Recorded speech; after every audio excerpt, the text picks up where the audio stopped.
Assalamualaikum warahmatullahi wabarakatuh. Bertemu kembali bersama Ibu dalam mata pelajaran Produk Kreatif dan Kewirausahaan SMK kelas 11. Bagaimana kabar kalian hari ini? Semoga kalian dalam keadaan sehat walafiat dan tetap semangat untuk belajar ya.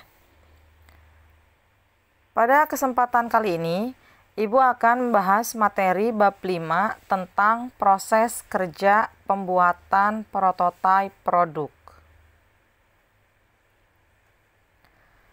Apa itu prototipe? Prototipe adalah penafsiran produk yang dapat diklasifikasikan melalui dua dimensi, yaitu dimensi yang pertama adalah tingkat di mana sebuah prototipe merupakan bentuk fisik. Dimensi kedua adalah tingkatan di mana sebuah prototipe merupakan prototipe yang menyeluruh. Bagian B yaitu tahapan-tahapan pembuatan prototipe produk. Setiap tahapan dalam proses pengembangan konsep melibatkan banyak bentuk model dan prototipe. Hal ini mencakup antara lain model pembuktian konsep yang akan membantu tim pengembangan dalam menunjukkan kelayakan.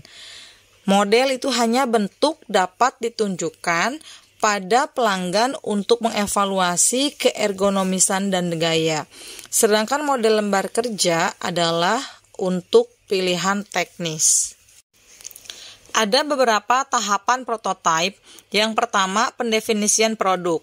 Merupakan penerjemahan konsep teknikal yang berhubungan dengan kebutuhan dan perilaku konsumen ke dalam bentuk perancangan termasuk aspek hukum produk dan aspek hukum yang melibatkan keamanan dan perlindungan terhadap konsumen.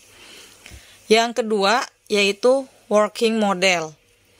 Working model ini tidak harus mempresentasikan fungsi produk secara keseluruhan dan dibuat pada skala yang seperlunya. Working model juga dibangun untuk menguji parameter fungsional dan membantu perancangan prototipe rekayasa. Yang ketiga, prototipe rekayasa. Prototipe rekayasa atau engineering prototype ini dibuat untuk keperluan pengujian kinerja operasional dan kebutuhan rancangan sistem produksi. Tahapan prototipe yang keempat yaitu prototipe produksi atau production prototype. Bentuknya dirancang dengan seluruh fungsi operasional untuk menentukan kebutuhan dan metode produksi dibangun pada skala sesungguhnya dan dapat menghasilkan data kinerja dan daya tahan produk dan partnya. Yang kelima, qualified production item. Dibuat dalam skala penuh, berfungsi secara penuh dan diproduksi pada tahap awal dalam jumlah kecil untuk memastikan produk memenuhi segala bentuk standar maupun peraturan yang diberlakukan terhadap produk tersebut biasanya untuk diuji cobakan kepada umum. Yang terakhir yaitu model. Model ini adalah alat peraga yang mirip produk yang akan dibangun look-like models, atau secara jelas menggambarkan bentuk dan penampilan produk baik dengan skala yang diperbesar 1:1 atau diperkecil untuk memastikan produk yang akan dibangun sesuai dengan lingkungan produk maupun lingkungan user. Sub yang ketiga yaitu kegunaan prototipe. Dalam proyek pengembangan produk, prototipe digunakan untuk 4 tujuan. Yang pertama untuk pembelajaran. Prototipe sering digunakan untuk membuat 2 tipe pertanyaan, akankah dapat bekerja dan sejauh mana dapat memenuhi kebutuhan pelanggan. Saat harus menjawab pertanyaan semacam ini, prototipe dilakukan sebagai alat pembelajaran. Kegunaan yang kedua yaitu komunikasi. Prototipe memperkaya komunikasi dengan manajemen puncak, penjual, mitra, keseluruhan anggota tim, pelanggan, dan investor. Hal ini benar karena sebuah gambar, alat tampil 3 dimensi dari produk lebih mudah dimengerti daripada penggambaran verbal, bahkan sebuah sketsa produk sekalipun.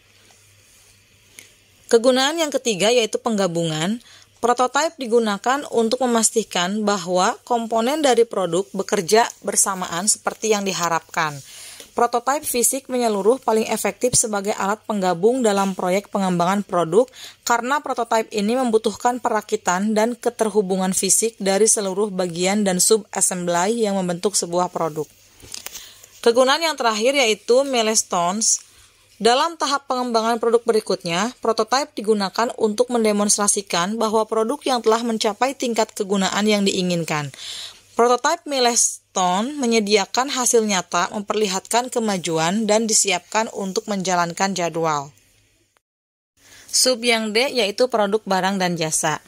Menurut Alma, pengertian produk adalah seperangkat atribut baik berwujud maupun tidak berwujud, termasuk di dalamnya warna, harga, nama baik pabrik, nama baik toko yang menjual atau pengecer, dan pelayanan pabrik serta pelayanan pengecer yang diterima oleh pembeli guna memuaskan keinginannya.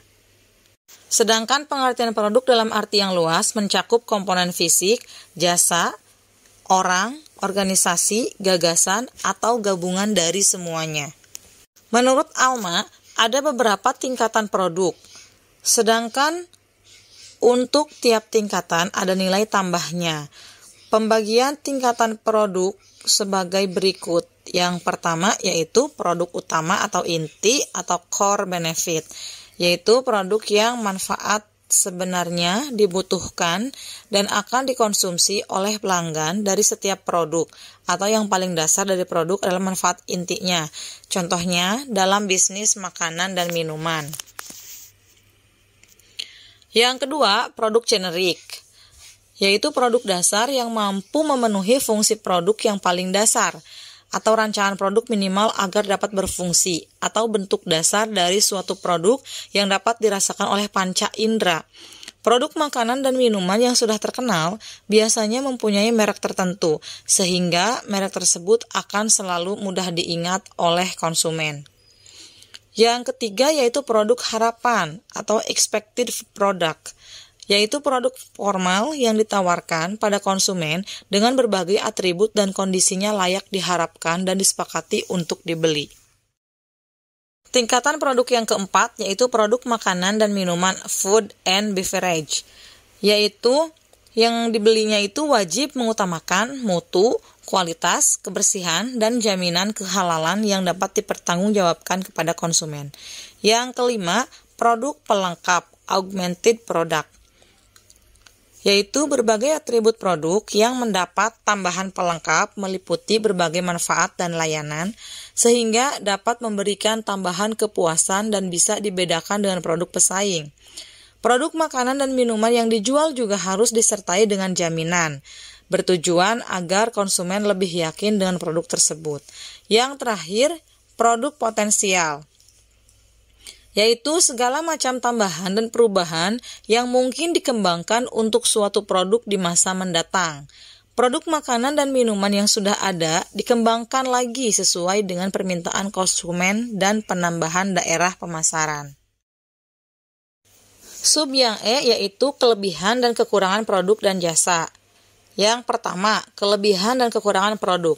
Kelebihan produk ada dua, yaitu menghasilkan produk dalam bentuk fisik dan memiliki alur proses produksi yang jelas.